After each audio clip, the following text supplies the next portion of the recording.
Hey, what's up? It's your girl, Latoya. Welcome to a Manifest That Shit podcast. We are going to be talking, of course, about manifestations, but also about how you can make your life your business. We're going to be digging deep and talking about passion, purpose, and profit. So stay tuned for this upcoming episode. No, there's absolutely definitely a beautiful connection. I love how I think I had said in an email how spirit is just truly working. And I don't think people, we'll get into it conversation wise, but I don't think that people realize that our DNA is absolutely connected. And when it comes to just the ethers, right? And us spiritually just being, I look at it like a double helix. It came to me one time in a dream, and it's like, we're so interconnected. It's not even funny. Energy is truly real. What's so funny you are recording this. Good. Okay. Yeah. Because I can already tell how this is going to go. we're going to say about 2011 mic drops before we start. Right. So I'm glad that you're capturing this. And it's funny because I have probably 3 people in my life with whom every time we talk, we actually do it on Zoom, and we actually always record it. Right. Because it's like too good to not capture. Right. No, because it's a level of genius, right? So you're already like, your words are my words. And I think it is, so we went to see The Last Black Man in San Francisco last night, which is a movie that's out, which is awesome. It's a great movie. And my sweetheart was asking me, I was talking, I don't do small talk really. We do really big talk all the time. Go big or go home, right? Just go big. That's what we do.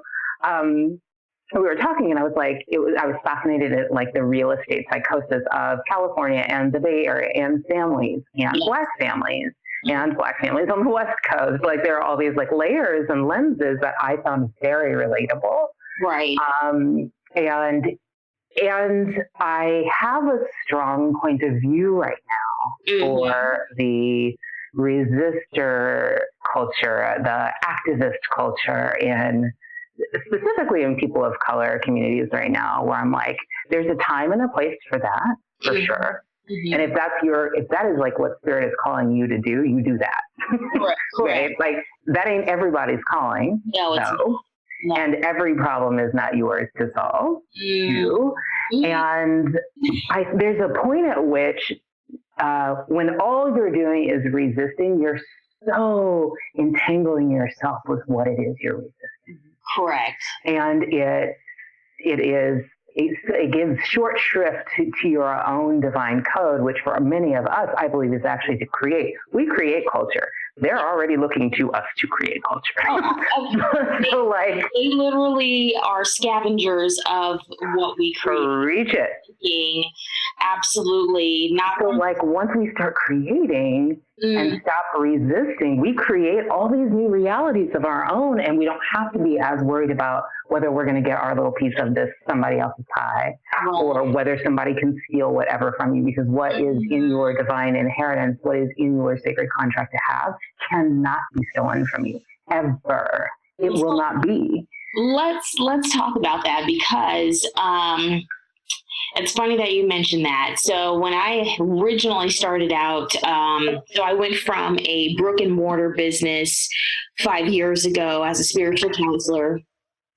Wow. And I transitioned out of that into the online space. And I was struggling with, being a what they call a serial entrepreneur or a serial creative. Yeah. And it truly is a thing. And you're always conditioned by people saying, well, you have to do one thing at a time, and you have to focus only on one thing. And I was working with a business coach, and she had said that to me. And right away, the disconnect happened because, one, the word, there it is, pillaging. She started to pillage a lot of my creativity, but getting me to believe that me and her were on the same wavelength, which was true when it came to business coaching. I was a little deeper on the spiritual aspect, and I could understand what I was going through, trying to communicate it. But you can't communicate something to someone that really doesn't get it and is not going through it, and they have their own shit to sift through. And so I ended up, getting what I could from the situation, obviously $10,000 in. And then I ended up walking away because I was like, there's no way that somebody is going to be pillaging my, what comes to me, what my ancestors are bringing to me naturally, and seeing it the next day, on social media or through writings. And so I was like, and then they started to bring people to me to refer back to them. And I'm going, whoa. I'm like, there's no cut in this for me. Not it. I'm financially trying to get to where I'm consistently making an income a month off of this. I believe in what I'm doing. I believe in the tools that she's able to give, but and it got to a place where I had to tell the people she kept sending me for referrals back to her. I said, you let her know if she wants to partner and work with me, then we can absolutely do that. But I'm absolutely going to get my cut. Well, maybe you can do that. Maybe not. Right. So, so it's like, so you got the gangster that comes out, Right. Yeah. The gangster needed to come out though. So like, it's funny. So in I run this program called it's currently called the School of Upliftment. I'm changing the name of it right now. We're rebranding to be the School of Spiritual Strategy. And so what we're talking right now about a lot is like understanding your own divine code, your own gifts, strengths, challenges, shadow. And I am asking people to reframe the idea of our shadow in light of what I now know about our sacred contracts. So the idea, right, that your soul agreed to learn certain things, to create and be and do and have, but also most importantly, to learn certain things while you were here. Correct. And so our shadow experiences, our unwanted thoughts and fears and patterns and self-sabotages and paranoias and blocks and all of that resistances and relationships that seem like they're unwanted, that seem like that person is stirring shit up or causing us trouble, are all there to we have, I think of them as like, because I used to be a lawyer, I think of them as like, they're all clauses in our sacred contract. Right. So when the gangster comes out, it's because the gangster needed to come out. Like that experience was there to provoke you, to evoke from you a self-protection, a courage, a speaking up for yourself and your interests, and maybe even a valuing even more deeply, a clarity in the value that you place on your own wisdom. Like you see it in someone else and they're out there selling it. That's a lesson. Right. Right. And that's something that most recently I have, put myself in check, because, you sit there and you have to go to yourself sometimes and say, how dare you? How dare you sit there and expect that from someone else, but you're not willing to go deep within yourself for that, right? I have had that experience. Oh my gosh. I have it less and less, which means I consider that a success. But I've definitely had that experience at earlier times in my life where I realized how powerful my words were in everyone else's eyes. And I was like, wow, you know what? The only somebody up in here not taking yourself seriously is you. The only somebody up here in here with any thread of doubt about your power is you. Everybody else is like listening when you speak. Wasn't there an old commercial like that? Like when somebody talks, people listen? Yes, absolutely. Right? No, and many of us have that. But actually what's happening is that's also happening internally. It's just that we're saying conflicting things to ourselves.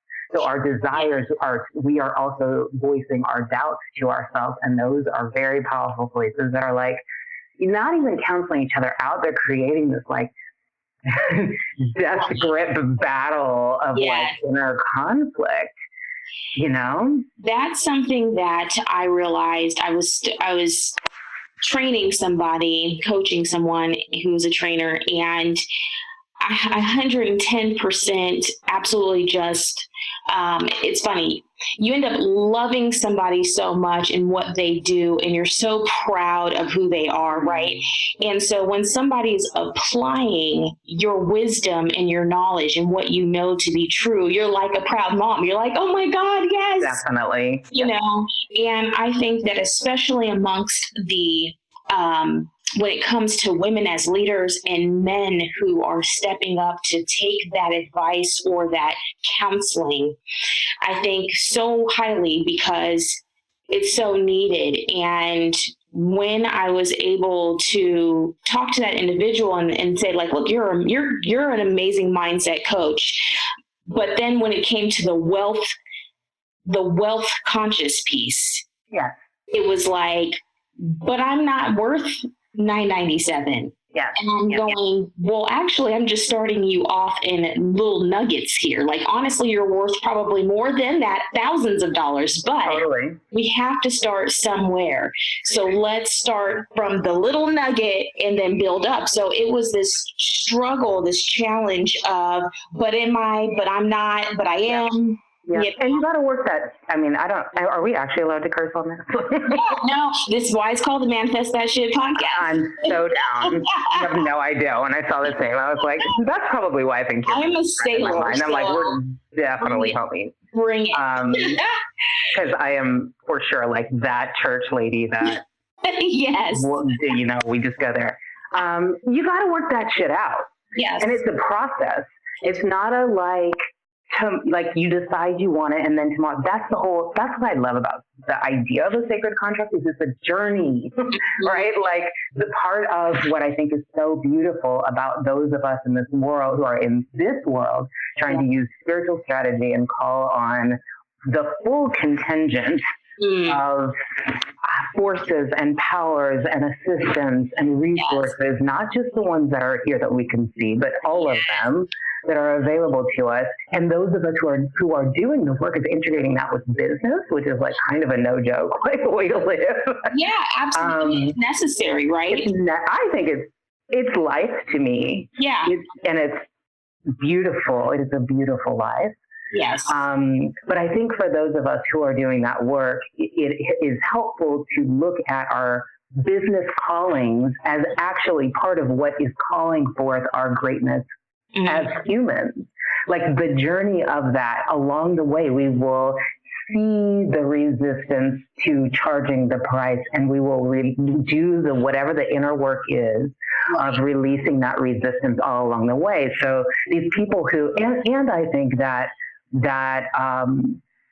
the folks who are, there's so much of a course culture, and I teach courses, I have programs, I do all that stuff, but in course culture, it's like this constant message of like, there's a right way to do this. You have to do it this way. Follow this template. And that's bullshit.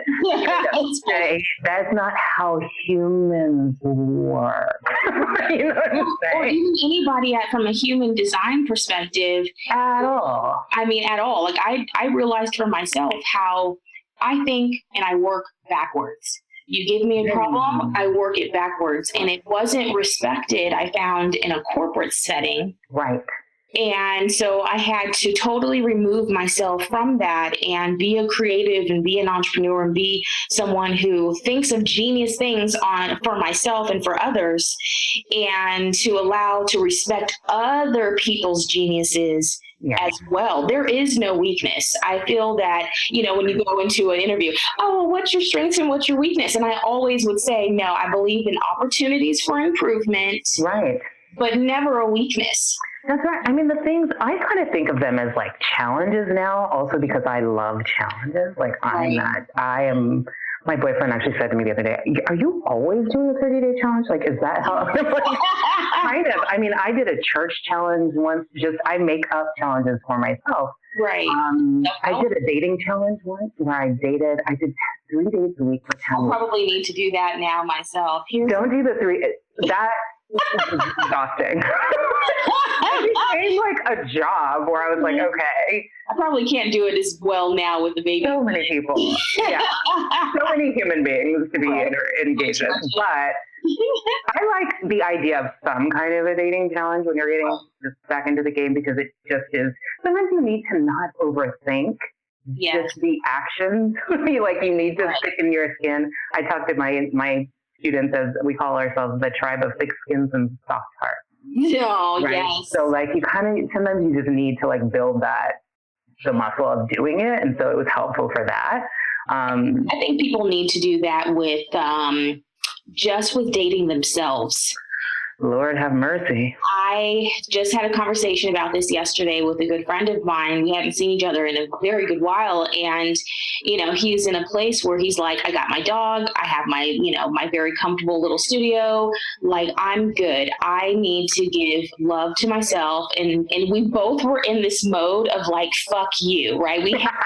We have these moments where, because somebody had just got underneath my skin, and I told the person, I said, you know what? I'm just trying to show up to be genuine, to be kind, and to be caring. And you're basically being an asshole. And I was just literally like, fuck you. I felt, we felt so empowered because we're like Care Bears, Yeah. And so it's as much as you can be the bear and go out and have the hustle and have that thick skin, like you mentioned. Yeah. Really no, I'm also here to stand firm in my ground and to say motherfucker, you need a hug. You need a hug. Right, girl. You need a hug, a kiss. You need something, because whoever ruined you, that's what literally, I've decided the only thing I ever have to understand about another human being is that they want to be loved. Right.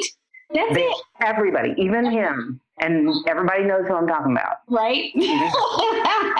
That's because sometimes, every time I'm in a conflict with someone, I've created this thing where I zoom out and try to figure out. I'm 100% sure that we have some common motivation for this thing. So sometimes you got to go a layer up, a layer up, a layer up, and then you're there it is. And from that place, I can hold you, try to see you through the eyes of the actual good Lord, or whatever you call it, divine, all it is, Lord Spirit. I just look at them like babies now. Yes. You're can I just remember back when you were probably real cute and before you could walk, before you could talk, for sure. Right. Right. I look at that. I look at my son. I'm he's going to be 7 months old and he's a hot mess and he's so cute. But I literally look at his journey as a young little man. Yeah. And I'm just no, now I have more compassion and sympathy for the opposite sex, No, really. Yeah. That's just what it is. And I said, okay, God, I hear you. I see you. And for those members of it that grew up raised by people before the Oprah generation. Let's just talk about that. Because the ungrieved and unaddressed wounds of parents definitely show up in their parenting a lot. And they speak, I realized even with my own dad, he's just retired, and we have the crazy dynamics of, people don't care for my ex, and and we went through a very, very rough patch the last 2 years, and my dad was already speaking over my son you have big shoes to fill, and I could feel the weight, and I said, no, that weight is for me to lift off of him. Yep. You are not raising him, you're just here to support and love him. Yep. And at the least guide him, and that's it. That's your only job. As far as putting the world on his shoulders, that's not for you to do. It's just not. And what I do love, though, so I don't know I think this may actually have happened since the first time we started setting this up. But my granddaughter has manifested me. Let's say that way. Yeah, beautiful. So she is 18 months old. She is now living with me. My baby child is 26. So that is like, you can envision how many years I went without a child in my home. Mm-hmm. And then like all of a sudden with no warning, now she's here. Right. And so I'm like super inspired with this like way of thinking about what my job is vis-a-vis her. My job is to like be the human I want to be. Right. My job is to deflect the bullshit off of her culturally and all the family and other like programming that will try to get its way to her. And that's it.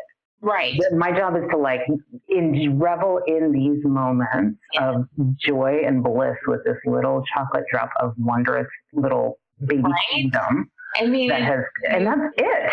Yeah. Like, then you let the chips fall. It's not actually up to us how. My job is to invoke like impenetrable walls of spiritual protection around her. My job is to like all of that stuff. Like I'm like, this is the day she was born, even though I wasn't much in her life until she came here to live with me. Right.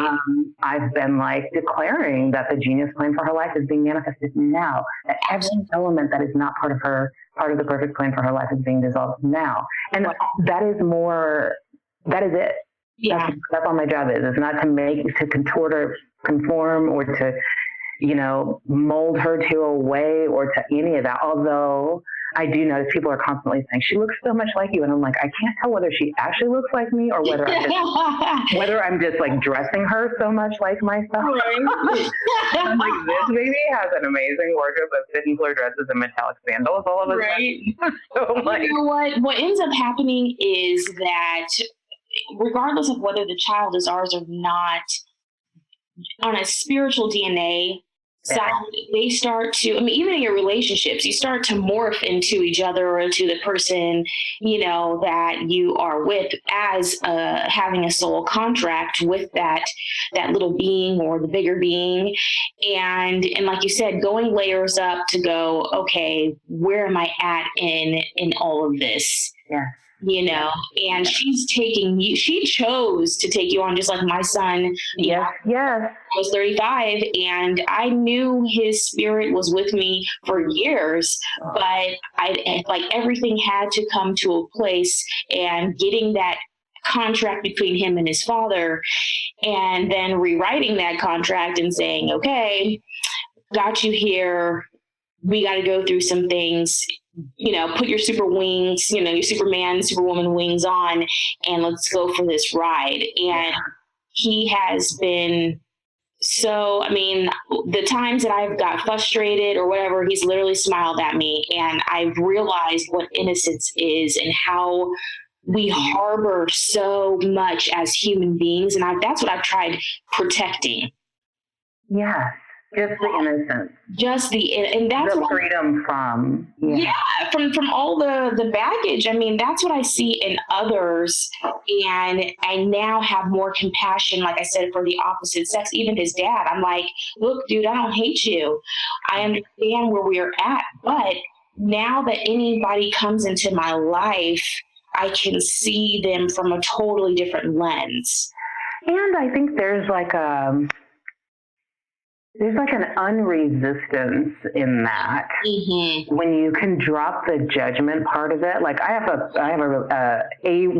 relationship with someone in my life right now who is, we have very evolved conversations. We use nonviolent communication. We're very good. We know the formulas. And also there's just a knowing inside me that this person is frequently is actually, I'm going to say it in a way that sounds harsher than I mean it, and then I'll explain what I mean, is not necessarily living in integrity with their own desires. So they're saying the party line of what they think is what they should want, because that's all they can really acknowledge for themselves. Correct. But they clearly, like, everything about their life and behaviors shows that that's not what they really want. And so, like, I have such compassion. So that empowers me to do two things. One, I don't have to, I have no desire or need for that person to acknowledge anything. Like, they'll have their journey too. They get to have their journey in divine timing, just like I got to have mine. Right. I don't need to, like, browbeat them and to know, but, like, this is what you really, really, really, really want. No, I don't have to do all that, right? But also, like, I honor my own inner guidance, and I follow that above all else. So that is clear on where we're really at. So I don't have to engage at the surface level of, like, actual kind of bullshit. And I can have, like, immense compassion and love for this person without allowing their own inner conflict to, like, fuck my life up. You know what? You know what I'm saying? That is exactly where I'm at. And if that's the best description of where I've gotten myself to, you know, especially with a person that's been in my life for the last 7 years, like, it's weird. It's always been touch and go. And then this year it's gotten a lot deeper and getting to know one another on a whole nother level. And so putting that out there and removing the fear, and that's exactly what it is. It's like, we can be friends without having to have a title to anything, right? You can go live your life and be free and choose to go do what you choose to do. And, you know, I straight up told them, I said, we all we got. Especially in Arizona, like, we are all we got. Like, if we don't have anything else and we can remove the human bullshit antics and we can look at ourselves from a spiritual, mental standpoint, then we're good and help each other to rise. I'm like, all I want to do is see you rise, and not because I want to take credit for it, but because you deserve to get to a place that's safe, you know, and that to me is where, you know, we just, I feel, have to show up in the divine feminine with some of this masculine, and because it's not about the outer source. We can get the outer source anywhere, you know. All day, every day. I'm like, don't get it twisted, boo, you know? I'll be like, that's not even hard. No. And actually most of it doesn't have to be hard once you start that practice of, like, I've been calling it, like, utterly unresistant. I don't just want to release resistance anymore. I want to be unresistant, which is the same in my mind as radically accepting of myself, of other people, of who they are, of where we are on the journey, of the truth that life is a journey, of the truth in divine order and timing, and that it unfolds as it unfolds, that all delays are beneficial to us. Because I'm like a recovered type A, I have to, and like attracts like, right? So when I talk to my people about, like, what I'm like, divine order is real, divine timing is real, and they're like, I know, but can it be now? And I'm like, wait. Okay, let's talk about what divine timing means. Yeah, you're like, divine timing means, yes, sometimes you can get accelerated. You don't have a problem with understanding acceleration. Yes. Divine timing means all delays are beneficial. All the ways are beneficial to you. Right. And now, not even in the long run, because that's what I think what people think that means is it's going to take forever. Yeah, or like someday, way far out, I'll look back and I'll learn that by being delayed, I avoided catastrophe. People say that a lot. I avoided an accident because I was slowed down. I'm like, that's the very most simplistic way. Right now, it's beneficial to you. There is something you are being groomed for now, prepared for now, some other circumstance that you can't even see or know about that is lining up in your favor right now. Right. Like now. And like that, and just utter unresistant to how humans work and how life works. And when you're like that, a lot of the struggle ain't actually that damn real. No, it's not. It truly isn't. And I think being strong, like I said, being grounded and firm in who you are without being, like you said, resistant, being in flow, what is that book? I was just sitting here thinking of Michael A. Singer's. Oh, The Untethered Soul. The Untethered Soul, yeah. That is a beautiful book. It's so, oh my gosh, here, let me tell you about how hilarious that is that you say that. Because my best friend and I have a little thing that we say to each other when we're getting all cranked up. We say, untether that shit. Sound familiar? Yes. Yes. No, that. Yeah, we're like, untether that shit. Let that issue go. Not your circus, not your monkeys. Let it go. No. Oh my God, right. Not your circus, not your circus, not your monkeys. Untether that shit. I mean, when I read the first, I think it was like the first chapter, the first page of the first chapter, I dropped that book. And I was just like, oh my God, the voices in my head, like the things that we alter, the stories we tell ourselves, holding on to that internally in your heart and not breathing through what is the real truth in all of this. I was like, woo. Yes. Actually, do you know what my favorite story from that book is? It's one of the, it's funny because I rarely actually use the word manifesting. But it's actually like, in part because I think that's all of us are doing all the time. We are more or less conscious of it. Correct. So I'm like, this is the thing I'm creating this deliberately right now. I'm intentionally creating this. And so one thing I say, like I teach and talk about a lot is about that we actually have all this power to create time and to create energy. So I have a strong belief that if you can master your time, your energy, and your money, you kind of win. Right? Like you actually get to win. There's one. It's a power of three. It's what I call the power of three. Everybody has the power of three within them. Whatever their three is. Love. Love. Yes. And so I'm like, as someone who used to be a lawyer who had to bill by the 10th of an hour. Right. Time was like a very big tyranny for me. Like it always felt like I was running out of time. Like in Hamilton, I always felt behind.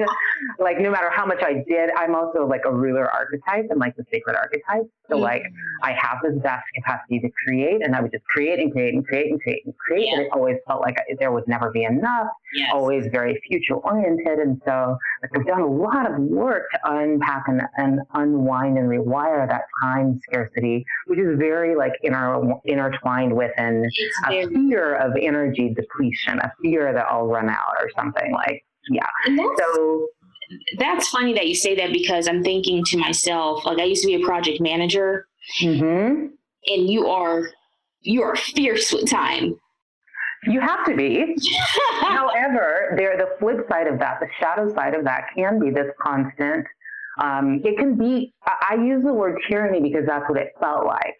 It felt like I was living against a clock that was always running out, that there would never be enough time to live up to my potential, to create all the things I needed to create, all of that. So that was how I lived. And one of my, I will say that I think something I read in The Untethered Soul was very pivotal in the shift I've had around time and energy. He gives this example of your sweetheart, your boyfriend or girlfriend breaks up with you and you're, depressed about it. So you're at home and you're like eating frozen pizza, which to me, he actually uses that example. That would be like the depths of depression. If I start eating frozen pizza, somebody call somebody because I don't even play that. Okay. I'm a kale smoothie girl, so no. You're eating frozen pizza and you're just leaving things, the cartons are all over the place. Your house is a mess. Like you feel deactivated and de-energized. You are drained. Right. And then the phone rings and your sweetheart calls and you're like not sleeping well. You're stressed. Like you're just depleted. Your sweetheart calls you back and is like, oh my gosh, I have seen the light. I was totally wrong. I would like to get back together right now. I'm coming over. Okay. He said like, how much time does it take you to clean up your place, comb your hair, wash your face, right. get your shit together? Like, where does that energy come from? So what I love about that example is because it is a bit supernatural, right? He's like, you didn't get any sleep between those two things. You didn't eat any differently between those two things, because we all have this idea that it's like, you got to sleep these many hours and eat, and it's helpful if you do those things. Right. But you have a limitless reservoir of energy inside you all the time, available to you all the time. You're going to do what you want to do. You know what I'm saying? And so, and actually how you like tap into it is love, is opening your heart, is like not, resisting or closing or hardening around the touchy subjects and shitty, past experiences and limiting stories and scarcity stories and unworthiness stories and all of that. Which I think, like, I love that you've used the word genius, which I think means so much more than so many people use it to mean, but I think you're using it the same way I do. I look at it like an activation. Yes. And I think that it's using the word genius allows for you to pull. I've been using this disgusting analogy, but my favorite kind. It's, I was saying, I was like, it's like a pimple, and you're about to freaking pop it, and it's at a beautiful place because you're gonna be released once you're like, oh, finally, right? So it's literally. I mean, have you read The Big Leap? No, I haven't. Oh, you love it.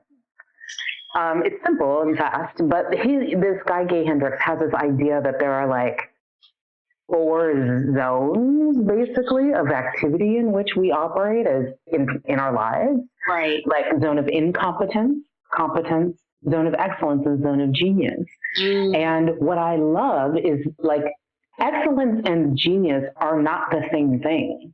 No, they're not. Right? Where he's like, excellence is like, you're better than most people at doing this thing. Right. You're probably getting paid a lot of money for doing this thing. You're being rewarded for doing this thing. But is it lighting you up? No. Right. Because your genius activities are the things that get you going. They are the things that open your heart. Right. They are the things that light you up. And you're also better than almost anyone else in the world at them, but they are. I love the idea of zone of genius activities because spending time there is how you create time. Well, and that's funny that you say that, because me and my business partner, I allow for there to be a space and a time. Like, we were struggling with time, right, as partners. And, she was struggling with delegating because she's her own entrepreneur. I'm my own. And so it was like, here we are running this agency, and I'm going, what the fuck? I need your damn time. And she's like, but wait, and so we were just not in sync at first. And then all of a sudden it's like, okay, once we can sit down, get ourselves together and act in a place of genius and understand and have compassion for, okay, she's straight up saying, I'm not good at that. So I'm not going to have her not do the thing she's not good at. I'm going to have her focus, because when she starts to talk, and her mind is so wealth conscious, I can draw that from her and write it, so there's this synergy that we've created in our own business model of this zone of genius and we literally have taken the Black Wall Street, kind of method of the dollar is going to continue to circulate over and over again. Yeah. And little does she know. So I'm like, so I'm sitting there, I'm like, okay. And I'm like, you're Hispanic, I'm Black. We both have things ancestrally, like genetically, things that were put in front of us. Let's get past this wall and let's get into our zone of genius and let's rock it out. I mean, like, actually, because so funny. So I am an avid cyclist of all kinds. I like to ride on the road. I have a great manifestation story, actually, about my bike. I manifested my road bike. I ride it in studio, and I have a Peloton bike at home. So there's a Black Girl Magic Peloton page where it's just Black girls who have Pelotons. Wow. Like actually just being badasses. Right? These girls are the actual best corner of the internet. Someone actually posted in there the other day and was like, I can't believe I'm posting a picture of my body on the internet. I'm like, this ain't the regular internet. Right. So, because people here, it's like beautifully drama-free. Oh. Beautifully encouraging. Some of these girls are like me, like avid, experienced athletes. Some of these girls are like, I just got my bike. I did 10 minutes. I cannot breathe. Can somebody encourage me? And we're like, wait, you did that, okay? Like, does not matter. You show up here, right? You are getting encouraged, period. And so, somebody asked the other day, like, what does Black Girl Magic mean? And they apparently didn't know about me. Right. So I was like, let me just tell you what Black Girl Magic means. You're like, yes, it means like literally multiple, maybe all of the generations of,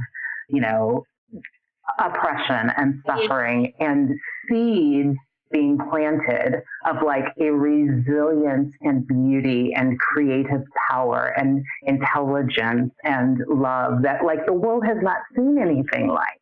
Right. Like we have a power to create in a way that like it does trip other people out. It really does. It's scary to them. I mean, it's even scary to those who you're with and that see it. I've freaked my ex out, and he's like, okay, wait.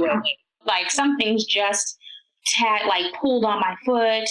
Some spirit come to me, and I said, I'm highly protected. I said, and you don't want to mess with what I got going on over here. And I don't say that out of ego. I say that because I believe that the queendom within us is so leveraged and tapped into. Once you tap into it, it's like a power source. It's yours. It's there. It is. And I think, you see other groups, I see a lot of other groups really struggling to deal with culture right now. Yes. Oh, and I'm like, we've been there. Yeah. Done that. We have resilience to basically all of this stuff now, and it allows us to thrive even in this crazy ass culture. And at a time when I think other people are struggling with it because we've like seen they lack it. Done. We're good. They lack it, and they depend on us. I'll never forget a white leader coming to me and saying, LaToya, I need you to do your mindful minute meditation. And he said, I want you to open up for me for a town hall meeting. So I said, okay. I said, sure. I'm like, but what we're not going to do is, I said, I know that the pearly white leadership is suffering right now because all their workers below them are people of color and nobody's connecting to them. I said, you guys don't know how to connect to them. And I'm trying to sit here and tell you how to do it. I said, but okay. I said, for you, I will, I'll do it.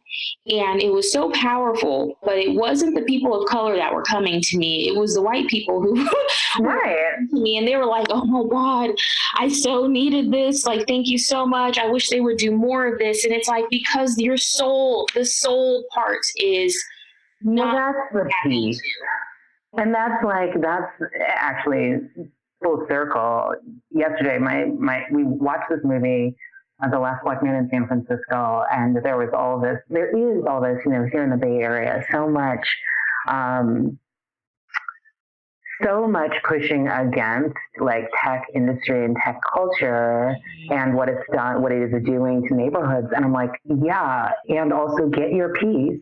Right. Okay. And also get your piece because actually it's free for the taking. Yeah. And actually, these companies do want you in it. I know because they're calling me, being like, "How do we get? How do we get started?" You're like, we pass you on. Can somebody help us? And not all of the companies, but like for sure, like the companies that I've worked at, I've worked at 2 startups that were like textbook success stories in startup land. I ran content marketing at Trulia.com, and I was the chief marketer at MyFitnessPal. Yes. Those companies were both run by human beings who I chalk up in my top favorite humans of all time. And that's good. Now, both of those experiences were delightful in different ways. One thing is, like when I was getting ready for this podcast, I was like, what are the things that I've manifested?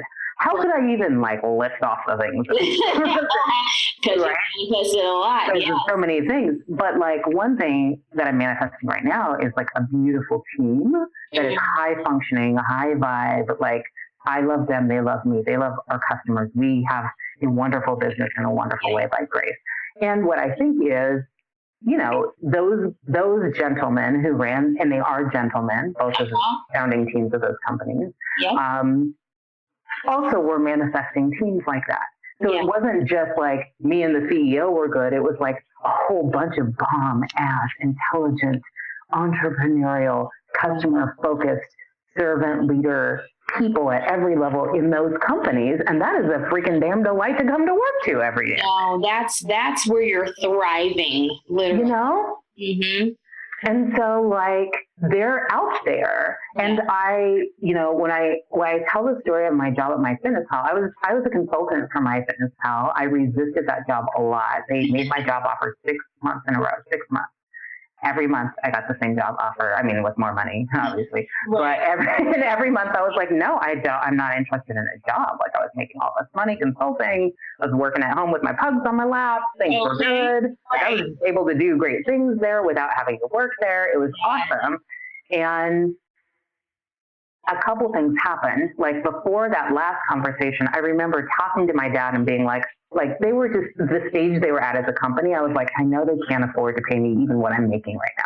Yeah. But if they could pay me 50%, and I said the number, right, 50% plus X percent equity, I would take it. That was the number they came to me with. That. Of course. No, you planted that in the... Like, who even knew? I would have said a bigger number. But it worked out fine. The other thing was that day in that conversation, the CEO said something to me. Now, I had been on my own real deep spiritual journey of like taking on what I called like free and clear communication. Where like repression was is still one of my shadow issues. Right. So like speaking up fully, saying what I mean, not just saying what I mean and asking for what I need, but also, you know, having the hard conversations with intention, with clarity, with consciousness, with strategy, and was like a very big, I was building the muscle of doing that then, so I was probably doing it more than I needed to. Right. The CEO said to me that day when he made that job offer, he said, I actually said several things. Almost I can quote them, even though this was some years ago now. Right. It was pivotal. He said, I actually need you to be in the leadership room with me, in part because you will do something that no one else will do. You will always tell me the truth. Yeah. And you will never do it. You will always do it strategically. Yeah. So you will always say, but wait. Correct. Said we wanted X. We said we wanted to stand for X. We said we wanted to create X result. We said we wanted to be about X. We said we wanted our customers to experience X. And this, whatever thing we've come up with, is not going to do that. But here's what might, or here's what might, and here's what will. And actually, if we do that, here's what the projection will be like. And he's like, I need that. So like, there are people who will value you, and it's not every company, it ain't every customer, it ain't everybody. Right. But there are people who will value exactly the things that you are developing along your spiritual journey, being who you are. Right. And those people you will attract into your experience. Like I wrote some stuff about about some of the things that I was seeing happen in the marketplace that ultimately ended up with My Fitness Pal calling me. Like I have not applied for a job. I don't even know. I was like talking about how I got my job at Trulia, which was based on, I had written this book, self-published this book, did some PR around it, HGTV, found the book, hired me as a consultant, licensed my book. Trulia hired me based on the work I had done for HGTV. So somebody was like asking, like, when's the last time you applied for a job? And I'm like, I don't really do that. Like, what is that? Yeah. I operate on what one of my clients calls it the speakeasy model. I kind of operate on the speakeasy model. You got to know somebody who knows me, and you got to like find me. I don't know. I'll call you in, but not with specificity anymore. Nowadays, for the most part, I'm like, I get very clear on the results I want to create, how I want to feel, what I want to be about. Maybe in a given season, I'll be like, I really could use someone to work on, my speaking calendar or whatever. And they generally show up. Like, I don't do job recs. I don't even know half the time when I need to hire someone. They email me. And that's funny that you're saying that, because that's exactly how I found my graphic designer. And somebody recently had just emailed me for some social media, management. And so I was telling my partner, because we got to a place somebody had ditched out on us, before we were about to take on some clients. And I was sitting there and I'm like, dude, first of all, like, that's just straight tacky. Second of all, you allowed for some bullshit fear to come in place rather than having a conversation with me. And, so I said, okay. I said, I can do whatever I need to do. That's not a problem. And so we had to come to this partnership agreement, like, okay, this is what you're getting. This is what I'm getting. And anybody that works with us, like, I've always been like this since I was a little girl. You have to be your own leader. Yeah. I do not allow followers around me because it's too much weight to carry. I can't do it. I can't. And I'm like, I expect greatness from everyone, and digging and going deep and healing. And that's where, it was funny. I was like talking to my guy friend and I was telling him the issues that I was having. And he's like, you're running a marketing agency. He said, so therefore you have to work with multiple people and you got to get good people with you. And so I said to him, I said, well, I said, this person really has the potential. And he's like, well, anybody and everybody can have potential. Humans have potential.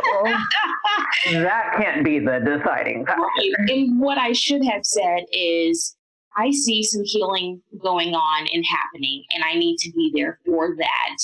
There's a deeper reason and purpose for this synergy working together. And like, this is something that is critical to the growth for both of us.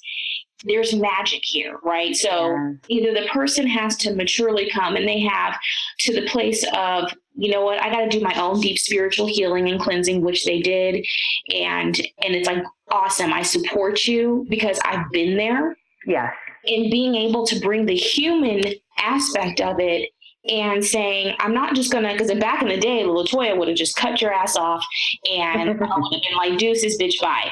Wait a second. Hold up. Okay. So do you know that there's this image I've seen all over the internet? It's like a little, really adorable little kitty, but like behind the kitty is like an inferno, like fire. Yeah. That was, I use that image to show what I was like when I first learned boundaries. Right. I was like, I was just blowing everybody's shit. And like walking off, being like, yes, not anymore. Low charge all the way, like, oh, and then I feel bad, and that's the human aspect. It's like, you never know when people are going to come into your life to teach you, to help you to learn, to grow, to develop. And when you're also needing to know your position as a spiritual leader and a conscious leader, and when you're needing to help them to step into their power and grow. I mean, like, I've really just come to where I almost assume that that's everybody that even shows up in my life in a small way or a large way is there for that. Right. And I don't really overthink it too much, except in the closer relationships. Right. But it's that. I mean, like, that is the sacred contract work that we're all here doing with each other. Right. And now what I have started to do recently, as I've gotten like very deep into like archetypes work and studying them and teaching them and working with them with my clients, I've started to get skillful at, two things. I am a recovering codependent, for sure. Big time. I think of codependency as the curse of the competent. Like the more competent you are, right, the more likely it is that you have at least a history with fixing. I call it now an addiction to fixing other people's chaos. Yes. Or people depending on you to fix them. Well, the more you do it, the more they depend on you. Correct. And what I think is they talk about this in the psychological literature as there's like a codependent narcissist magnet. Yes. So I love the concept of magnets, that there are certain patterns and types of people that have magnets to each other. And so like codependent narcissist is just one of them. Yes. And so I think that I see that in the archetypes too, and I see it a lot in my work. So I am for sure, like there are many archetypes. There's like 80 archetypes that Jung talked about. There are about 8 that we call the sacred money archetypes, and most of them are, they're not just about money. They're about everything. Right. They're about everything. So I am a strong like ruler. My ruler is my strong number 1. Maverick is my number 3. Maverick is like a rebel. Ruler is like an empire builder type. My in-between is romantic, which isn't what it sounds like at all. Romantic is very like loves luxury and the finer things in life, right? Yes. Okay. Yes. So I have at my lowest are like nurturer, which is like, I think of it as the person who holds space. Like, I'm not your chick to hold space. I love you. Yes. I will help you create anything that you ever want to create. Right. I have a heart for the underdog. Yes. I'm just not that chick to hold space unless you're very, very, very close to me. Right. So I noticed that I have a bit of and nurturers can often have a bit of a desire. It's harder for some nurturers to develop the very financially responsible parts of their life. They like to feel they're relationship people, and they can like to feel like someone else is helping them adults. Let's say it that way. Right. And so I've noticed that I have a bit of a magnet with nurturers. So I've had business partners, several in the past, who are nurturers. I've had a number of clients and students who want to work in my business who are strong nurturers. And it can work, but it basically only works when those people are relatively far along their own, just to what you were saying, your point earlier. When they have done a lot of work on their own and are no longer avoiding or feeding their shadows. Yeah. Right? Like they already they get it. They know what their patterns are. They're not actually looking to delegate all responsibility for their finances to me. Yeah. And so I just know which archetypes I work really well with. And that's so important in leadership, and that's okay. I mean, I think a lot of people feel shamed, and it's like, no, it's not necessary. I mean, I see that a lot where people, I think that this is also very cultural though, right? Where our culture is a big culture of like, it's an unworthiness culture. Let me just say Let's break it down real quick. Let's just say this. Yep. This culture is a consumer culture. I'm a marketer. I'll just speak from the inside of that culture. Right. This culture will tell you, will agitate your unworthy thoughts in an effort to get you constantly, chronically buying things, period. That is truth. It's disgusting. That's what all of this is. All of this, your body has to look a certain way. All of that shit. I'm like, guys, actually the reason to exercise a whole bunch is because it feels amazing. All that bullshit. Right. It's nonsense. It's domestication. It is literally, our culture domesticates people to believe that they are not beautiful and brilliant and good and whole and well as they are. As they are. To get them to buy a bunch of stuff. And that their feelings are valid. And I think hearing I was working with a pediatrician one time, and I was explaining to him, having an inner child moment with him, and he looked at me, and he was known as a tough ass, and a lot of people didn't get along with him, but I got along with him great. And he looked at me and he said, LaToya, he said, your feelings are valid. And at that very moment, I just felt healed. Yes, because it doesn't take much, actually. It does, that knowing, someone acknowledging that who you are is real. Yeah.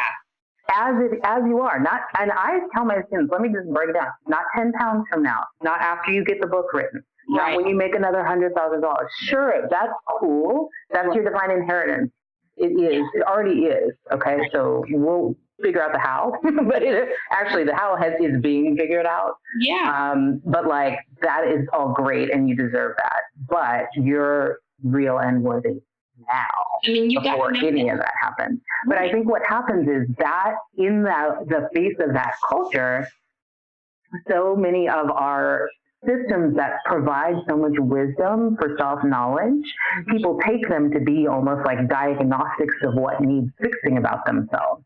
And that's some bullshit. Like the archetypes, human design, none of this stuff is presented. The juice of it is not in trying to fix something about yourself. The juice of it. Understand. Yeah, it's like understanding and standing in your gift. Right. Owning your gift, seeing your shadow side so that you don't have to run, untethering that shit. Yes.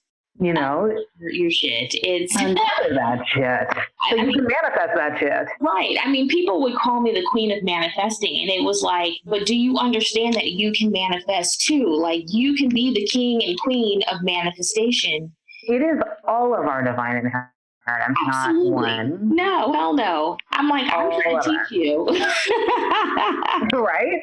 I'm trying to help you understand it's possible. And that, knowing what is possible, and again, the potential of knowing what's possible and then acting on that is what is key. It's the bottom line of, do you understand? Are you coming from a place of love? Are you coming from a place of strength, of brilliance, of genius? Where are you coming from? Because I've noticed even from people who are highly determined, especially coming from being an A-type personality. Yeah. You can be determined for all the wrong reasons if you don't go deep. I mean, that's, to me, type A is the same as unworthiness. Mm-hmm. It is that lie of, I have to be perfect. I have to do all the things. I have to hustle hard or something bad will happen. Yes. I have to, you don't just deserve because you exist. Right? I mean, what the fuck? For reals. Right. That's why I say I'm a recovering type A. I'm not in it. Right. Yeah. No. That's not. Yeah, and I can't even. You're so right about that, because you would sit there and tell my partner Marlene, I'm like, I'm no longer a type A. Like I'm just like, I used to be you, and even with my other girlfriend, she's a realtor, and she's like, oh, but I have to do this, do that. And I'm like, but are you open to hearing what I'm saying? Yeah. Or you know what? They're not until they are. Right. And I say, okay. And I say, okay, that's fine. But as you said, the nurturing part, or being the magnet to those types. Yeah. I'm like, that's no longer what I'm available for anymore. I've served my whole entire 20s, half 30s to that. Like, it's literally suffocated me, and I can't. No, you can't. But I'll tell you, the reason I think so many, as you proceed along your journey, you'll continue to be a magnet to those kinds of people, but they will be slightly different or more ready for whatever it is that you were, you are now illuminating the possibility of having been that way and no longer being that way. Right. So that's that is actually a big deal. Mm-hmm. Because I do not think there's a whole lot of model in our culture for the recovered type A. Like, people are like, you're just that person and that's who you are. Like, and you're like, actually, I'm not doing that anymore. Right. You're like, I'm not stuck in a square box here. Like, no. Yeah, no. And actually, it wasn't fun. It was depleting. It doesn't work. By the way, if you were doing all of that out of the desire to avoid bad things from happening in your life, or unwanted things from happening in your life, or catastrophes, or in order to control life circumstances, allow me to be the bearer of the news that it does not actually work. You don't get to control life circumstances. No, and I take that word control, and I've now have implemented in my own practice of just saying, you can be in charge, but you're not going to be in control. Well, I think you're in charge of you're in charge of a lot of things, a lot of things. You're first and foremost, and that's where security, to me, that's where security lies. Like, I used to think that there was a place I could get, there was enough money I could make, there was enough accomplishments I could get, enough degrees on my wall, awards on my thing, and then I'd be able to, like, take a freaking nap. And it'd be, like, done. You know what I'm saying? Like, it'd be like, can a sister get a freaking nap? You know what I'm saying? I acted like that forever, and I like worked out twice a day, and I had the kids, and I did the thing, and I got married, and I blah, blah, blah, and I did all this shit, and it didn't feel great, but I like had all the things. Yes. And then also all this shit hit the fan. Right. And my brother went to prison, and my husband at the time, like, basically became clinically depressed and couldn't acknowledge that. So life went real bad. And then there was that whole real estate recession that you might have heard about. Yeah. I was in real estate during the real estate recession, which was not fun. Right. And my kids started acting real crazy. And it was like, oh shit, look, all of that plate spinning doesn't actually work. But that was when I got very deep into my spiritual practice, deeper. And I realized, like, what does work is having being in charge of my connection to source, dialing like that, going, knowing that all of the love and intelligence of this universe is available to me at any time. That works. Like, so you have so much control over your own actions and thoughts and emotions and connection to source. And that's actually all you need to be in charge of. And that's really, I mean, because I remember my girlfriend, I remember studying for my project management certification, and I remember all the things that I was doing, and I was failing. I hate tests, right? So yeah. I'm going, who the fuck made this damn test up anyways? Nobody's passing. And she looked at me, and I was in the midst of my spiritual awakenings and coming into my own. And she looked at me and she goes, Latoya, but look where you're flourishing. You're flourishing in the spiritual aspect. And the tests are different, but you're still passing. What I love about that is, like, I think one of my, because of my wiring, my divine coding, I tend to be a very future-oriented person. Right. And I've learned that so much of the wielding the laws of the universe in our favor in the future is about not being in the future. It's about right now, looking at what you have and are right now and reveling in that shit, appreciating what you are. Like, really, because so I love that that's what your friend pointed out to you. Like, wait a second, can you look at what you are actually doing right now? Because isn't that actually the thing you care about? Yeah, like, isn't that why you're here anyway? Like, I have a thing where, like, I have learned not to be in situations that feel like asking permission. Ooh. So I don't do that. Like, that is one reason I have not taken venture capital money for my business, even though it has been offered. I need to know that when Inner Guidance speaks, I can ask without I ain't got to run that past nobody. You know what I'm saying? Because I already got the green light from where I need to get the green light.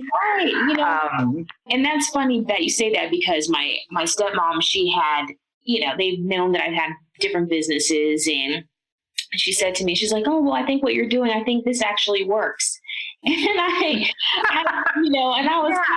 was kind of like, okay. And I sat there and I said, well, this is why I have not had a full-on formal discussion with any of my family members about what I do, because I don't need anybody's permission to go and go do what I need to do, what I've been called to do.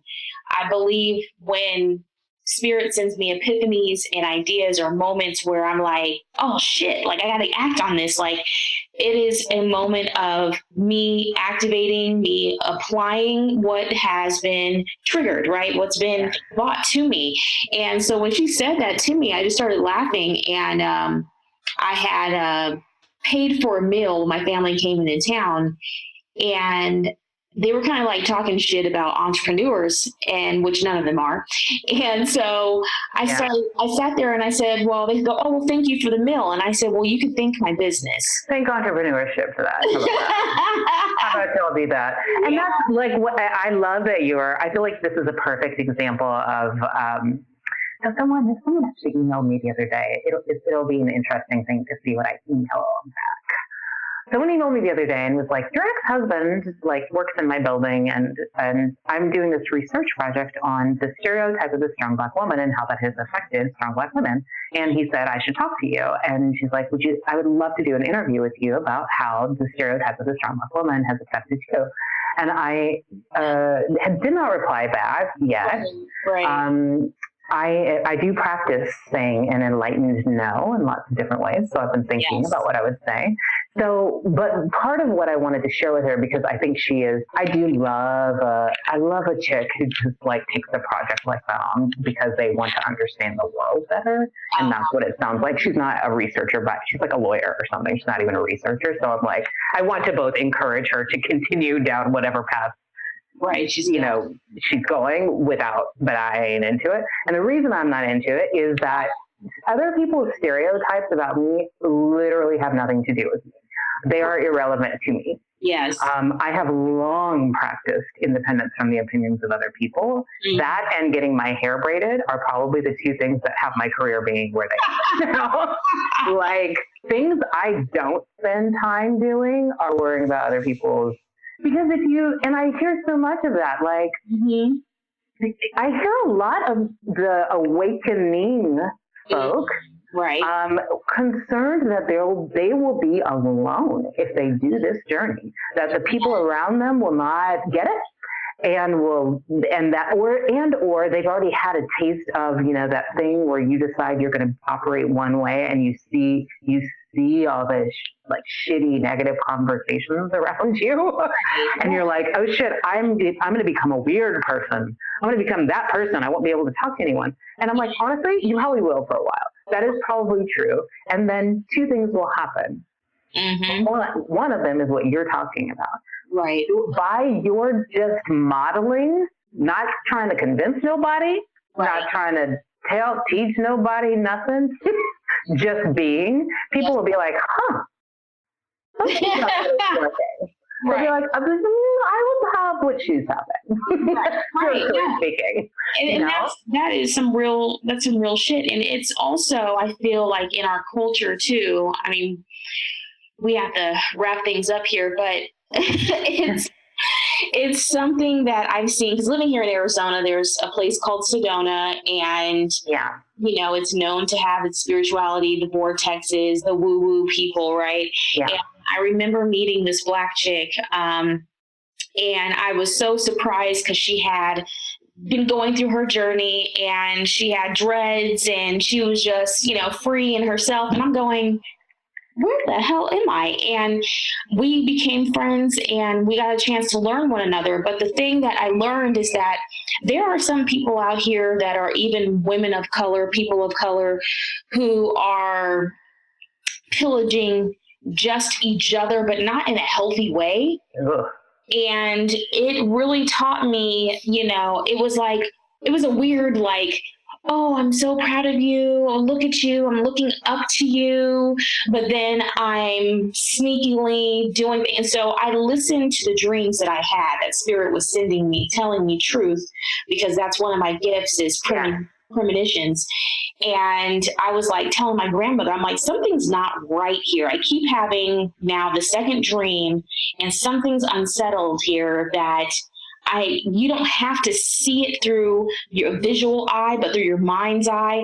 So I was like, no. And so I just cut the chick off. I was like, I can't, something's going on here. And I'm not into psychic attacks. I'm good. Yeah. I mean, honestly, I think because I'm very like verbal writer, right? Like I live in my head a lot. It has taken me a lot longer than many of my awakened friends to like just learn how to like dream. Understanding my dreams took a lot longer. Understanding the signals in my body took a lot longer. I was like, I'm going to need somebody to create a system. Can I get some steps up in here? Right. But I have learned that my inner guidance and intuition in the bodily felt sense are never wrong. No, ever. And I may not be able to spell out all the reasons, and actually now I can. Right. But like that actually that was how I ended my second marriage. Everyone around me was like, what are you doing? And I was like in prayer and study and meditation and journaling about it, therapy about it for years. And people were like, this is crazy. What are you doing? You guys are like actually the dream, you're the mayors of every room. Da, da, da, da. Yeah. And I was like, yeah, it ain't right. So got divorced. Several years later, Spirit moved him to share all of the lists of things. Right. That I like didn't know about. And it was so funny because I was on my way to work during this call, and he like ran, and I'd been in Europe for like a month. I was like in such a great mood. I was on my way to work. He was telling me this stuff, and like then ended up sharing all this stuff with me. My best friend worked for me at the time. So I like literally got out of my car, got her, and was like, we're having a walking meeting. Yeah. And I was like, so this just happened. And she was so irate. She was like, how dare he try to like knock you off this high flying moment here? And I'm like, whoa. This is all the validation I ever know. Like, are you kidding me? My inner guidance has been so freaking validated in this moment. I was like euphoric, where I was like, I will never again second guess myself about someone, even if I can't articulate what it is. I will never again second guess that. It's always right. Always. So yeah, okay. So actually 3 things could happen, right? So one is you end up having to cut people off because you're like, you hear your inner guidance with more clarity in the atmosphere of inner peace that you've cultivated. Yes. 2 is people around you may it'll be awkward for a while because you won't be willing to participate in the same conversations you were. But then some of them will start looking at you and be like, curious. They want some of that. And then the third thing is you start attracting in people who are badasses. Who are like, this work? And you don't even have to think about it hard. Like, even with respect to love relationships, I mean, I did there were a handful of things I was declaring to rewire my belief system. Yes. And that's one thing I will say. If there's a spiritual mic drop I could share from one of my teachers who's actually working with me now. Mm-hmm. Her name is Victoria Castle. She wrote this incredible life-changing book called The Trance of Scarcity. So it's like a must-read book. I'm writing it down. It's no joke. And what's funny is I want to write a book a year for the rest of my life. And Victoria's like, I had one book to write. Right. In my life. And I was like, if you got to write one book in your life, that's a freaking book to write. That was a badass book. But she says something where she says, we don't get what we want. And this is important for people intentionally manifesting. Yes. You don't get what you want in life. You get what you expect. You get what we expect. So the manifesting sort of systems and frameworks are real and they work. Yes. And part of the reason that they are struggling for people is that their expectations are fucked up and low. Right. And so that's part of why we teach what we teach in the context of all of these other spiritual strategies, including strategies for upgrading your expectations. Rewiring your beliefs about what's possible for you, because as long as your expectations are low, that's what you manifest. Well, it's straight bullshit because my whole life, right, I've been told your standards are too high, right? And it's lies of the enemy. Mm-hmm.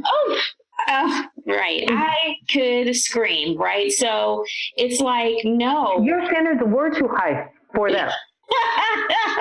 Okay. I'm living high off of life over here, but now everybody, when I said I'm high off of life, people thought I was weird. And now everybody is trying to get high off of life. Yep. Their souls are fucking just dead or just they want what you're having. And because like our culture says that it's normal to be fucked up all the time. It's normal to be depressed all the time. It's normal to be anxious. It's normal not to like your body. It's normal not to, they think I'm a lunatic. Are you kidding me? Yeah. I walk around like a joy tripper for a living. Okay? Like, I'm like, no, whoever they told you was a lie. You are perfect. You were put here by the divine exactly with every quote unquote disadvantage, dysfunction, exactly whatever color you came here as, whatever you came here as. The creative power that formed all worlds puts you here that way. So I defy you. Like, so that ad says you're supposed to be skinnier. Fuck that. Right. Okay? Like, no, you actually, my curves. Okay. you actually get to enjoy your life because that's why we're here. Mm-hmm. That is why we're here. And that's why I'm changing the name of my program to Full Spiritual Strategy, because we're not here just to accomplish a bunch of shit. We are here for joy. We are here for creation. That is what we're here for. Right. So, like, to me, everything we're doing needs to be, that's the guardrail. Foundation, right. Right. Is like, wait a second. So you can achieve millions of dollars, actually. You can achieve the books and all that stuff. But if you're getting all of that and there's no joy, or you're feeling in bondage to it, or you're not growing constantly, it's not bad. It's just ineffective. Right. It's very ineffective. And it's that feeling of being incomplete. And it's, you're hungry, you're thirsty, you're starving in the middle of the desert. And I mean, you see that, right? You see these people with all the money. Right. Oh, all the money being like, I actually had someone who was like a multiple hundred millionaire. Okay. Mm-hmm. Say to me, I'm not sure if I'll ever do anything important in my life. What? And I'm like, who also, let me just say, this person had also done some very important, beautiful things for humanity. Absolutely. So I was like, wow, if you got scarcity and unworthiness, there's no dollar amount that gets you out of that. And if you don't have it, if you're free of it, you can feel rich right now, today, on today. Right. You can feel all the abundance of this universe. You can feel the freedom and security of knowing, like, you're good. You're good. I think that on that note, there was something from The Untethered Soul that it said something along the lines of your consciousness is actually experiencing your mental model of reality. And that to me was like, that's where, like we were saying earlier, the shift. And that's right. You are in charge of what we think, what we choose to feed into our psyche, right? Our consciousness, subconscious, supraconscious, right? I mean, there's so many layers of the conscious world, and that's what I loved. And it's so funny because Spirit 2 years ago had brought to me about being a conscious leader and what that looks like, and wanting to implement that in a world that's so cookie cutter and dry as hell. Right. You know? And I was just like, we have to be able to, so I was bringing in my mindful minute meditations before board meetings, before the town hall. And I mean, people were just literally like, I need this. My soul needed this. Yeah, I mean, especially having men come up to me, LGBT community coming up to me and just being like, I need this, you know, but there becomes that scarcity thinking of, they don't need it. This is not good enough. I'm not good enough, because you're being put down over here and not realizing what's sacred and what's rising over here. I mean, I'm going to say something kind of crazy. I'm like, nothing is crazy. Just a warning. I'm still going to say it, but in the world of archetypes, there is an archetype called the prostitute. Now, the prostitute is not about what we think of prostitution as. Right. The prostitute is that part of every single one of us who calculates the cost of what being fully who we are, saying fully what is true for us, sharing what we know fully. We're calculating the cost of what that might be, the risk of what that might be before we say it. And we dial ourselves down.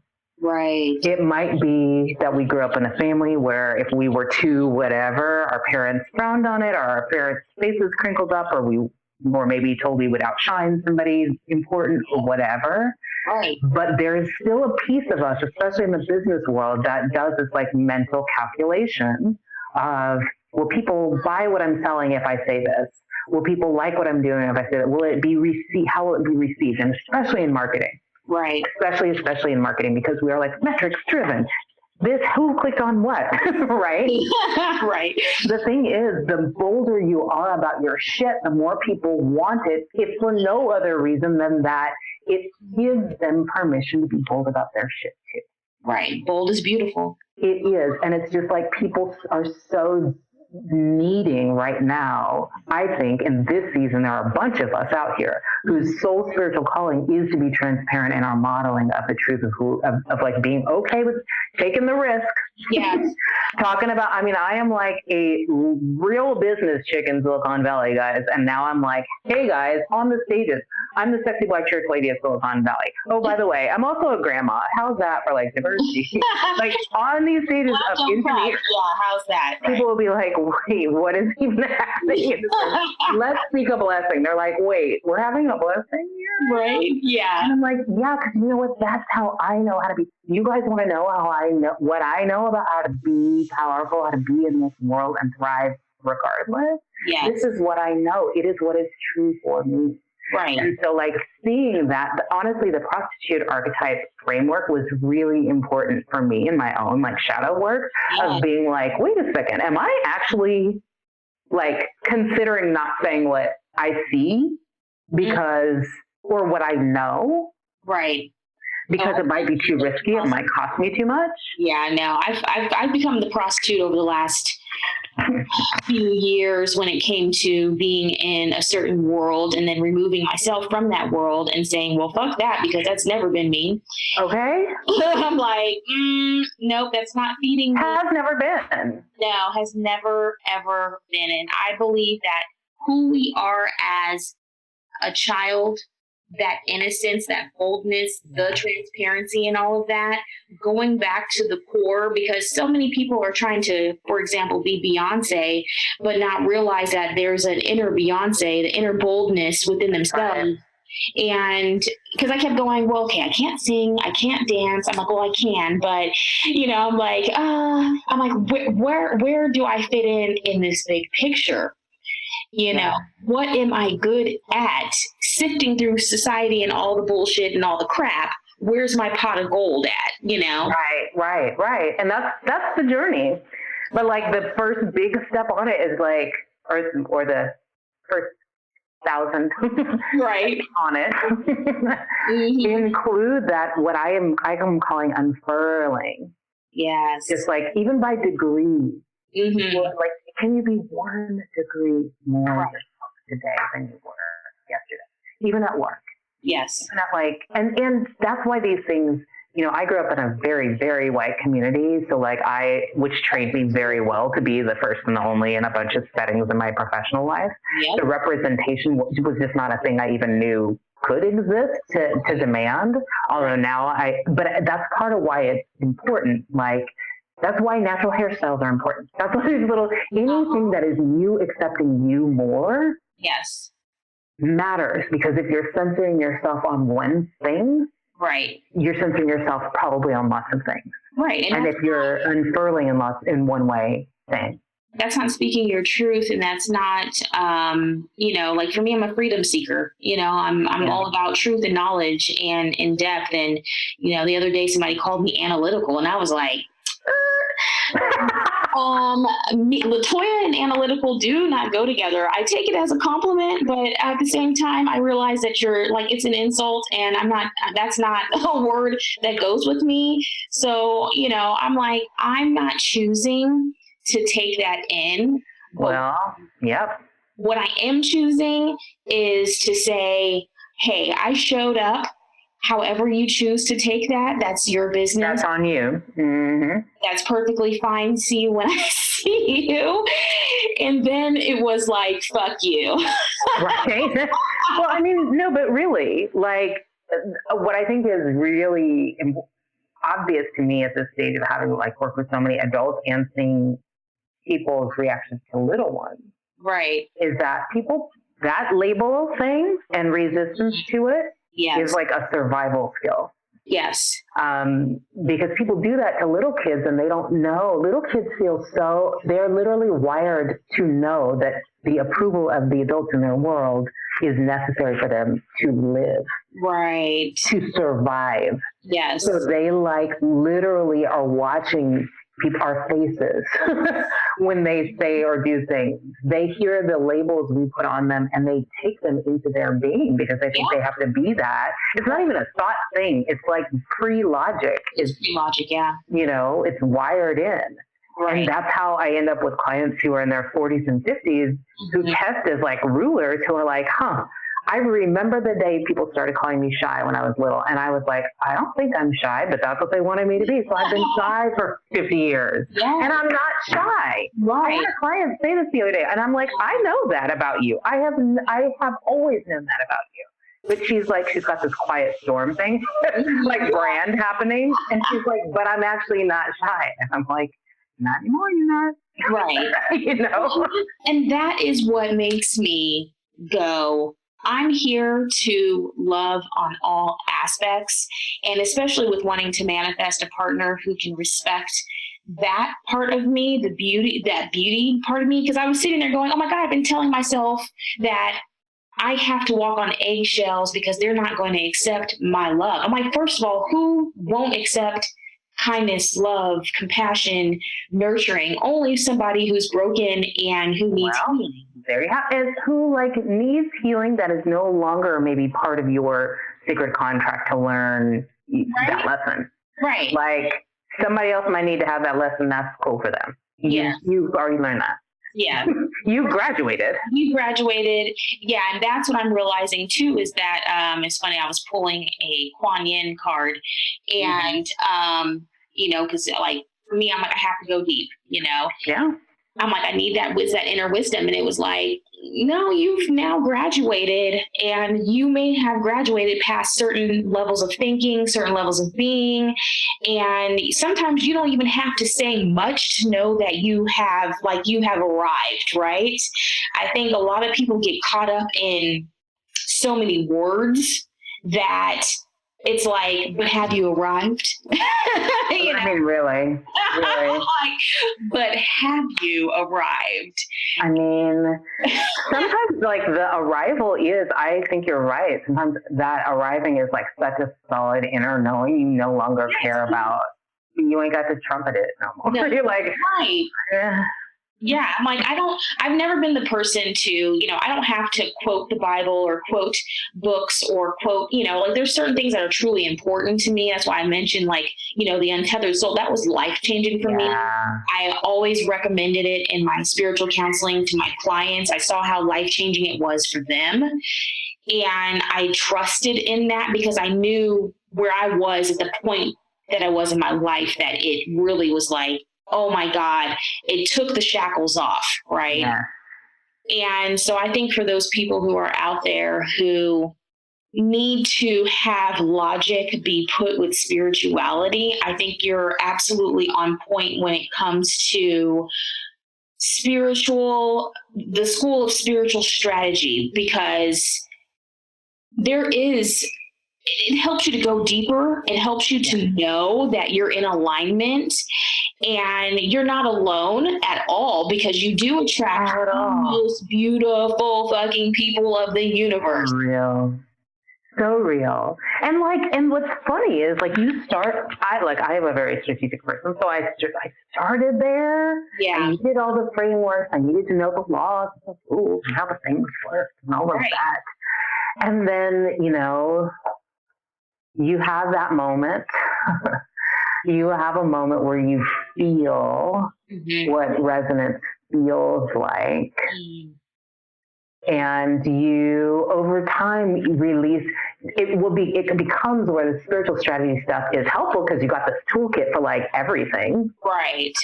But you don't, and it's fun to learn, and it's fun to learn these things from different wisdom traditions and see how they're all the same, how they all fit together, how they all empower your modern life. That's fun.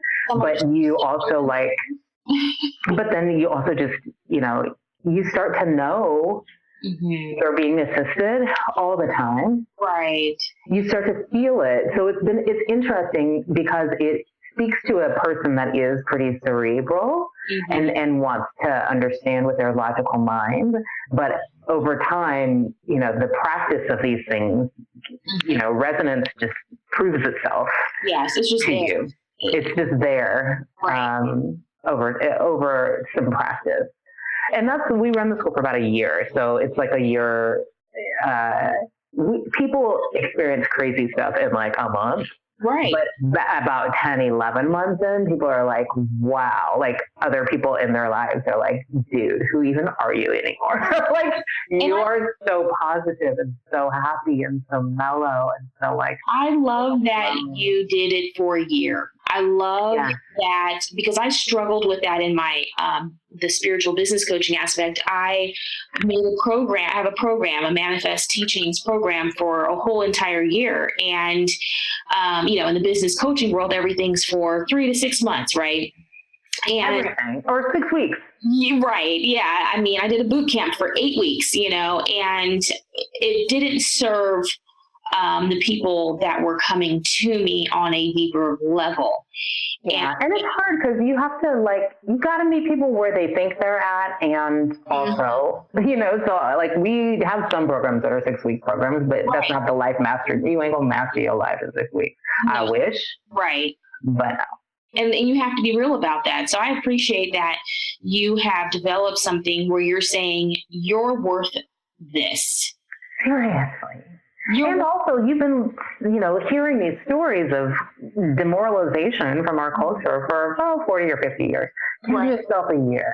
Give yourself a year. Right. And just see what happens. Yeah. Right. Give yourself a chance to grow. So with that, Tara, how can people find you, grow with you on social media? What are your platforms? What do you have going on where people can connect? Yeah, so I'm on the best platform on social media is Instagram, actually. So on Instagram, I'm at Transformational Tara, Tara. Web, you can find us at soultour.com. And we basically just change that page to represent whatever our primary programs of focus are at the time. Nice. So what I have coming up, let's see, we are now, because we're, reformatting the school and rebranding it, we're not actually taking enrollment in the school for a couple months from now. So you'll see that on soultour.com when it's open. If you wanted to learn about that program, though, you could come to soultour.com/SOU. And you'll see, you can get on the wait list for that program. Yeah. What I'm working on right now are, so I've done this writing challenge for conscious leaders and creators where I kind of guide. Yeah, I've had 20,000 people in that program, which is awesome. Wow. And so I guide, it's way deeper than it sounds. One is at a surface level, I do guide you to create just a daily writing habit for your spiritual practice. But every day I share a prompt that's like a deep kind of little lesson. And that's where people do some really awesome work in 10 days. I'm now, doing a lot of work teaching and coaching through the Sacred Buddy archetypes. Beautiful. So we're creating a Sacred Money Archetypes writing challenge. And we will probably run one of those in the next couple months too. So you'll see all of that at Soul. Whatever's hot in that moment will be on the homepage at soultour.com when you come there. But yeah, you can learn about the school at soultour.com/SOU, which is after its current name, the School of Upliftment. Yeah. And actually even before then, soon, I think in 4 or 6 weeks or something, from the time we're recording this, I'll be running like a live 6-week Sacred Money Archetypes course. So that is like, there are topics you can do in 6 weeks. You can get deep into your archetypes. You just not, our bigger program is like a life mastery program. So that's well, when you're on the spiritual journey, I found that you want to master everything. At least I did. I mean, honestly, if you apply this stuff we basically focus on a different area of your life every month for the 12 months. Mm-hmm. If you do that, the same sort of process of doing your daily ritual, that's sort of a thing people come to me for, is to teach them this daily ritual. So like doing a daily ritual every day, envisioning and embodying your new reality, releasing the resistance that inevitably comes up, and rewiring, upgrading your expectations. If you do that process in every area of your life over 12 months, you actually create a new reality for yourself. Sounds beautiful to me. Sounds so that's what we do, but we do it all together. Right. I'm run to it. It's so good. It's so good. So that's my jam. I think that's everything. If you wanted to come to soulsorter.com now, we have a Transformation Tuesday newsletter that goes out to, a couple of tens of thousands of people. Right. And that's kind of a good way to stay up to date on stuff. I always let people in there first to all of my other programs, and you can sign up there at soulsorter.com. Will definitely have to sign up for that, because being in the know is absolutely just as important, and making sure that you can be with people who are truly, I believe, aligned for the divine timing and the place that you are in. So that's extremely important. Tara, thank you so I think the listeners, they're not even going to know what they are hearing. It is going to come to them as a serious power shock, but it's going to be something that they're going to have to probably listen to over and over again. There's so many juicy topics and conversations that we've discussed. And I know for me, like, I've sat here and wrote down things, and, so we will definitely have to have this conversation, and a more in-depth conversation again, because those who are special guests on the Manifest That Shit podcast, I like to have them as reoccurring, because you got to give people what they want. I mean, that's what it is. Once you have these moments, I think this stuff, people can feel whatever energy we're feeling, I'm convinced, when they listen. So I'm like, my whole job is to show up here and have a great old time. Right. So that they can have a great time, and then we want to do it again. Yes, absolutely. And that magic that I've created, I've learned from having people on here. It's always been a divine person who's come on, and a special way and connection as to how they got led to me. So super energized, and I love it. I love it. So, all right, everybody. So that is our podcast for today. I hope that you have enjoyed it thoroughly, like I have. I wrote notes. Okay. So definitely, Tara will be back again, and we definitely would be honored to have her as a special guest again. So we look forward to that. Take care. Thank you guys so much for joining me on today's episode of the Manifest That Shit podcast.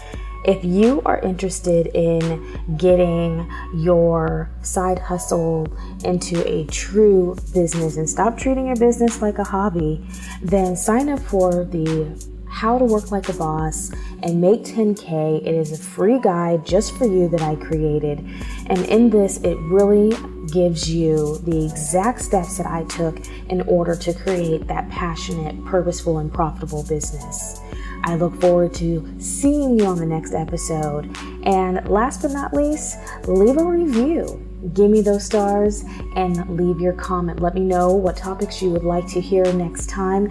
And definitely, if you're interested in booking a free business strategy session with me, go ahead and also click the link below. I'll see you in the next episode. Make sure that you make your life your business. Bye, Boss Babes.